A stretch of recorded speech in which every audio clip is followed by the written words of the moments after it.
You know, you've heard of the unclaimed property program in Kentucky. Things like old life insurance policies, stocks, all harbored by the state until their rightful owner is discovered.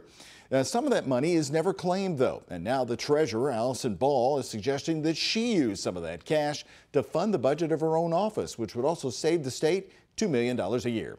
WHAS 11's political editor Chris Williams is joining us tonight with the details. Chris?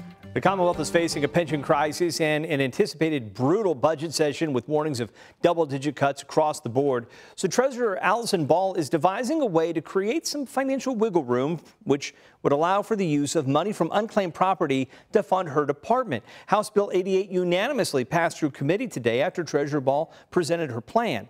In her 2 years in office, she touts returning more money to its rightful owners than any other Kentucky treasurer in any of their 2 years, more than $50 million. On top of that, Treasurer Ball testified that her office is taking in about another $37 million from unclaimed property in which there is no owner, meaning that money can be added to state coffers. Since lawmakers budget about $2 million in general funds for her office each year and another $250,000 in road funds, she wants lawmakers to allow her to return her budgeted money and just use that unclaimed property proceeds to fund the office. You know, in the grand scheme of the Commonwealth, it's not an enormous amount of money, but every penny helps.